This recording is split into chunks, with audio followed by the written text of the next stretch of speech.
د سلام په وړاندې کولو سره پام وکړئ د نن ورځې تازه مهم او ډېر لنډو خبرونو ته.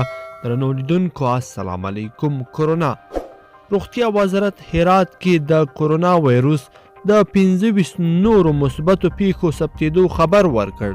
دې سره په هیواد کې د ټولو مثبتو پیښو شمیر 120 تنو ته ورسېده.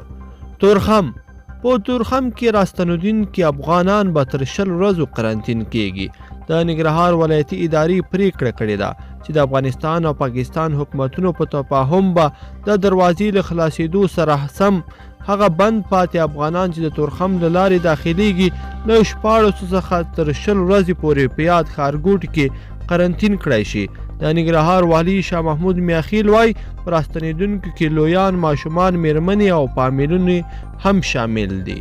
بندیان د ولسمشر غني د ځانګړي فرمان له مخې نن ورځ دوشنبې د افغانستان د یو شمېر ولایتونو څخه له زندانونو څخه 252 ټول بندیان خوشي شول. کابل ته راځو.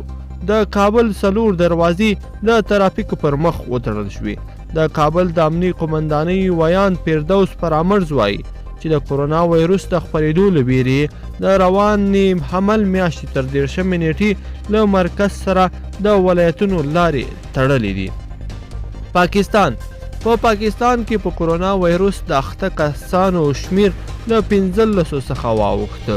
د پاکستان د روغتیا وزیر ظفر مرزا وویل چې په دغه هیواد کې د کرونا وایروس 121 تازه پیښې ثبت شوې دي. د هغه په خبره په پاکستان کې د کرونا وایروس 80% مثبتې پیښې د هغو کسانو دي چې له ایران هیواد څخه پاکستان ته ورستانه شوي دي.